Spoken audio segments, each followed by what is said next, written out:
Semangat pagi insan-insan PTSSI, pada sesi pembelajaran yang keempat ini, kita akan bahas mengenai serangan cyber pada perangkat handphone. Peretasan ponsel dapat membahayakan identitas dan privasi tanpa kita sadari. Peretas terus mengembangkan dan meningkatkan metode peretasan, membuat mereka semakin sulit dikenali. Rata-rata pengguna ponsel mungkin tidak memahami juga tidak aware terhadap sejumlah serangan siber. Kita dapat melindungi diri sendiri dengan tetap mengikuti perkembangan peretasan terbaru dan melakukan tindakan pencegahan untuk mengurangi resiko serangan. Teknologi ponsel telah membawa semua akun dan data pribadi kita ke dalam satu lokasi atau lingkungan yang nyaman dan mudah diakses. Hal itu menjadikan ponsel kita sebuah target sempurna bagi peretas, mulai dari perbankan, email, marketplace, dan media sosial ditautkan ke ponsel. Artinya, begitu peretas mendapatkan akses ke ponsel kita, maka semua aplikasi kita menjadi gerbang untuk pencurian data di dunia maya. Arsitektur aplikasi mobil memiliki front-end yang berisi interface tempat user berinteraksi dengan aplikasi, serta back-end, yaitu tempat informasi disimpan secara persisten di server, komunikasi dari front-end ke back-end via HTTPS, XML, atau JSON. Mobile hacking melibatkan metode dan teknik peretasan. Seseorang hacker memaksa untuk mendapatkan akses ke ponsel, atau hanya sekadar menyadap koneksi internet yang tidak aman, juga dapat menyebabkan pencurian data dan meretasnya secara paksa melalui berbagai cara. Sejarah phone hacking dimulai ketika Kapten Crunch, atau dikenal dengan John Draper, pada awal tahun 1970-an menemukan cara untuk membuat panggilan telepon jarak jauh yang kemudian dijuluki Freakers. Hacker ini berhasil menjebol sistem telepon. John juga menemukan frekuensi 2600 Hz dan digunakan sebagai alat untuk melakukan pemanggilan telepon gratis. Alat tersebut kini dikenal dengan sebutan Blue Box. Selain Kapten Crunch, ada juga Kapten Zap alias Ian Murphy. Pria ini merupakan orang pertama yang dihukum karena kegiatan hacking. Dia dan 3 orang temannya membobol sistem komputer AT&T dan mengacaukan sistem pewaktunya. Akibat ulahnya, sistem jadi dinyatakan sibuk pada saat tidak sibuk, dan sebaliknya, dia ditahan pada tahun 1982, dan kisahnya difilmkan dalam judul film Sneakers. Ciri-ciri ponsel yang sudah diretas hacker, antara lain, 1 baterai cenderung cepat habis, 2 handphone jadi super lemot dan cepat panas secara tidak normal. 3. Kita bisa melihat aktivitas yang aneh di akun online kita. 4. Kita bisa melihat panggilan atau pesan teks asing di log atau history. 5. Ada aplikasi aneh terinstall otomatis di handphone kita. 6. Kuota internet boros. 7. Muncul iklan pop-up aneh di layar handphone kita. 8. Terdengar suara aneh pada saat terima telepon. Ada beberapa metode mobile hacking, beberapa di antaranya yaitu 1. Physical hacking, bisa dengan cara brute force, OMG kabel, dan USB OTG. 2. Hacking software, bisa dengan cara keylogging, trojan, dan rootkit. 3. Phishing attack. 4. Bluetooth dan NFC hacking. 5. Social engineering, bisa dengan SIM card swapping dan social engineering tools. Kabel OMG, kabel petir yang menyembunyikan titik akses nirkabel di dalamnya, dan modifikasi terkait untuk dapat mencuri informasi dari perangkat yang terhubung. Cukup sambungkan kabel OMG ke port USB komputer dan selesai. Penyerang akan dapat menemukan sinyal kabel dan melanjutkan peretasan. Hal yang paling menakutkan adalah kabel tersebut memiliki fungsi reset yang tidak akan meninggalkan jejak. Wi-Fi hacking adalah proses mengakses jaringan Wi-Fi yang dilindungi kata sandi tanpa izin dari pemiliknya. Aktivitas ini dapat melibatkan berbagai teknik, beberapa di antaranya yaitu 1. brute force attack. Teknik ini mencoba semua kombinasi kata sandi mungkin secara otomatis, hingga menemukan yang benar. 2. Dictionary attack. Dalam metode ini, daftar kata-kata umum atau kamus digunakan untuk mencoba kata sandi yang mungkin. 3. Serangan WPS atau Wi-Fi Protected Setup. Beberapa router memiliki fitur WPS yang dapat diserang dengan menggunakan aplikasi tertentu. 4. Serangan Evil Toon. Serangan ini, penyerang membuat jaringan palsu dengan nama yang sama seperti jaringan asli. Daftar aplikasi Wi-Fi hacker terbaik 2023. Ada Wi-Fi WPS WPA Tester, WPS Connect, Wi-Fi Master Key APK, Wi-Fi Passkey, Wi-Fi Password Hacker Prank, Wi-Fi Ward. Selain itu, terdapat aplikasi Wi-Fi hacking lainnya yaitu Wi-Fi Password, Android Dumper, Zanti, Wi-Fi Inspector Developer. Hacking software.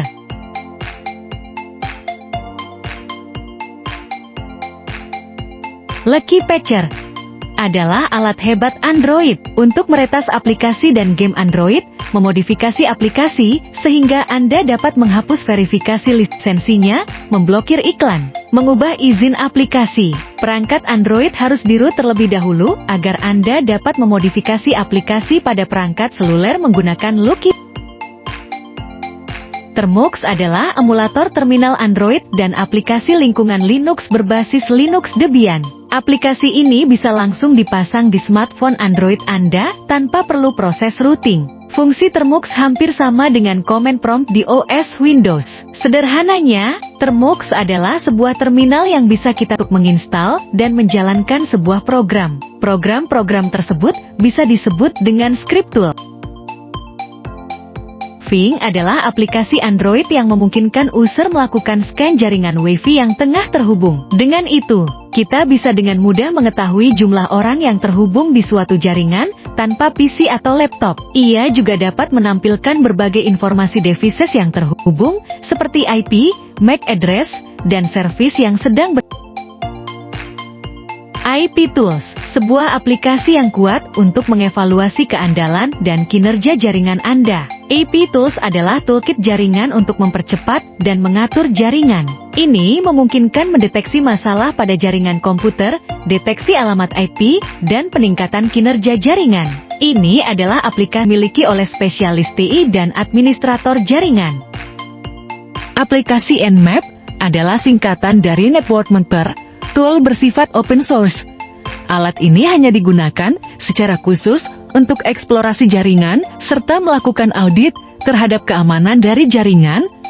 Aplikasi MSP digunakan untuk memantau semua aktivitas ponsel dan pihak lain tidak mengetahui bahwa ia sedang dipantau.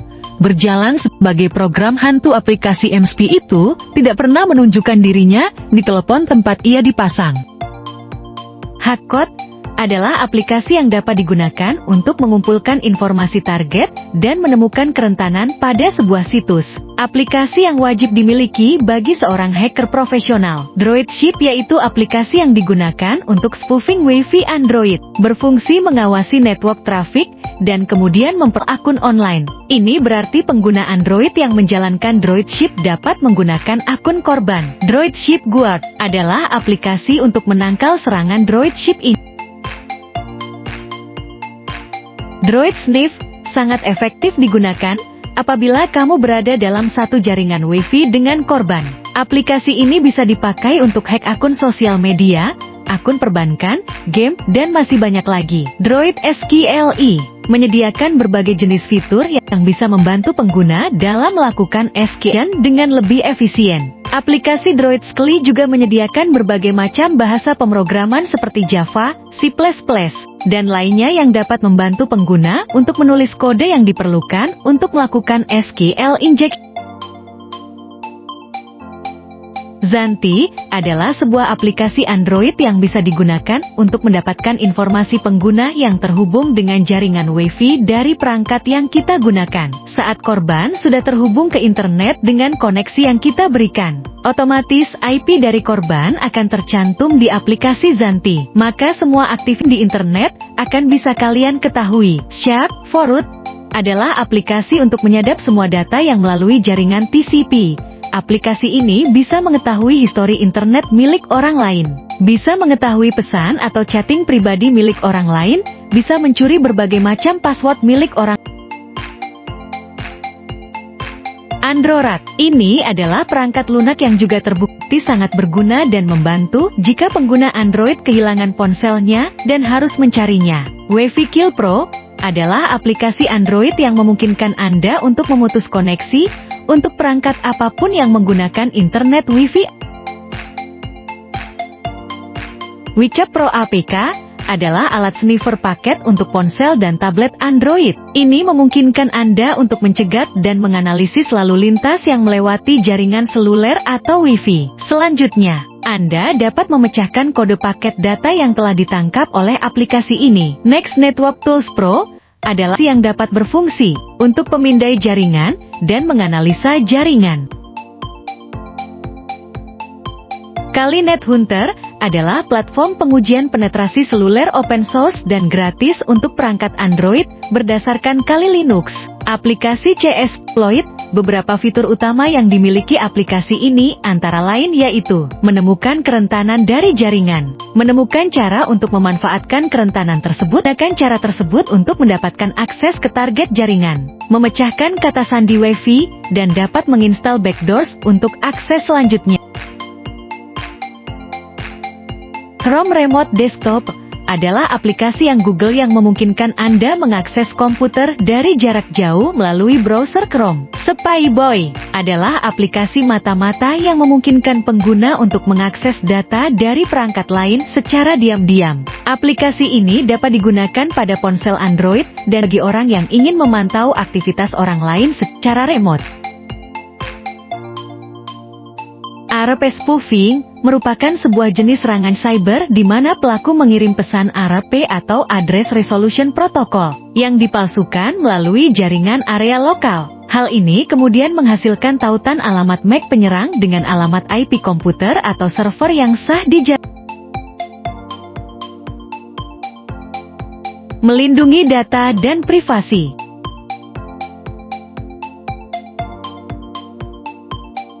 Beberapa langkah preventif untuk melindungi data dan privasi kita antara lain. 1. Aktifkan PIN, password, dan biometrik pada ponsel. 2. Gunakan jaringan Wi-Fi secara aman. 3. Gunakan password yang berbeda untuk setiap akun. 4. Enkripsi data-data yang penting. 5. Backup data secara berkala. 6. Jika Anda ingin menjual handphone, sebelumnya lakukanlah penghapusan data secara permanen low-level format dan reset factory. 7. Jangan terlalu banyak membagikan informasi pribadi di sosial media, contoh, tanggal lahir, email, nomor handphone, KTP, SIM, paspor, dan lain-lain. Apa yang harus dilakukan jika ponsel kita kena hack? 1. Kita harus menghilangkan malware dengan aplikasi anti-malware. 2. Mulai lindungi akun kita, termasuk akses mobile banking, email, akun Google, phone passcode, PIN, all social media, history chat, dan lain-lain. Segera tindak lanjuti juga dengan pihak layanan keuangan atau bank, atau penyedia layanan belanja online, jika terdapat transaksi yang janggal dan kita bisa batalkan. 4. Ganti semua password akun yang dicurigai terdampak hacking. 5. Deteksi dan mitigasi kerugian akibat dari serangan. Mitigasi agar terhindar dari serangan. Mitigasi agar terhindar dari serangan hacking antara lain. 1. Tidak ada sistem buatan manusia yang 100% aman. 2. Keamanan adalah sebuah proses yang berkesinambungan. 3. Tujuan mitigasi adalah mengurangi risiko terjadinya serangan terhadap ponsel dan meminimalkan dampaknya. Jangan download aplikasi yang samar, tidak bereputasi. 5. Jangan install aplikasi dari sumber tidak resmi. 6. Hindari jailbreak atau proses root pada handphone. 7. Bawa ponselmu setiap saat. Jangan meninggalkan atau menyimpan ponsel di tempat terbuka dengan alasan apapun. 8. Usahakan tetap aware terhadap lingkungan sekitar ketika menggunakannya. Akses fisik adalah cara termudah bagi peretas untuk membobol dan mencuri data ponsel. 9. Selalu gunakan PIN dan password yang rumit. 10. Jangan simpan password di device. 11. Sering-seringlah menghapus riwayat browsing internet. Bersihkan semuanya, termasuk coki dan cache. 12. Aktifkan layanan pelacakan device yang hilang sebagai antisipasi. Beberapa brand ponsel memiliki aplikasi sendiri untuk ini. Advokasi pihak ketiga untuk menambahkan fitur ini. Misalnya, Google Find My Device. 13. Selalu update semua aplikasi. 14. Selalu aktifkan autentikasi 2 faktor atau 2 langkah, baik di email akun maupun di WhatsApp Anda. 15. Berhati-hatilah jika menerima kode OTP, jangan pernah beritahukan OTP kepada siapa. 16. Hindari menggunakan Wi-Fi publik. 17. Kelola keamanan Bluetooth. Matikan Bluetooth jika tidak digunakan. 18. Jangan asal kolok kabel charger di tempat umum untuk menghindari serangan dari OMG kabel. 19. Gunakan aplikasi keamanan tambahan untuk memperkuat ponsel seperti anti-malware. 20. Backup data ponsel secara berkala. Salah satu kasus pencurian kode OTP yang baru-baru ini terjadi dilakukan dengan modus seseorang menelepon mengaku sebagai petugas kartu kredit. Kepada korbannya, pelaku mengatakan bahwa kartu kredit yang ia miliki sedang disalahgunakan orang lain dan pura-pura ingin membantu untuk memblokirnya. Penipu meminta korban untuk menginfokan masuk beruntun ke ponselnya. Padahal, justru penipu tersebut yang tengah melakukan transaksi ilegal menggunakan kartu kredit korban yang OTP-nya dikirim ke nomor ponsel korban sebagai pemilik kartu kredit tersebut. Mengaktifkan verifikasi 2 langkah pada WhatsApp Anda. Ikuti langkah-langkah di bawah ini. 1. Buka setelan WhatsApp. 2. Ketuk akun, lalu verifikasi 2 langkah, lalu aktifkan. 3. Masukkan PIN 6 digit yang Anda inginkan, lalu konfirmasi. Berikan alamat dapat Anda akses, ketuk lanjut. 4. Konfirmasikan alamat email, lalu ketuk simpan atau selesai. Mengaktifkan verifikasi 2 langkah pada email Google Anda. Langkah-langkahnya adalah sebagai berikut. 1. Buka akun Google Anda. 2. Di panel navigasi, pilih keamanan. 3. Di bagian login ke Google, pilih verifikasi 2 langkah mulai. Ikuti langkah-langkahnya pada layar. 4. Aplikasi berbahaya di HP Android. Melansir Hindustan Times dan Bitdefender, melakukan identifikasi aplikasi berbahaya yang harus kita antisipasi. Anda bisa lihat di bawah ini daftar-daftarnya.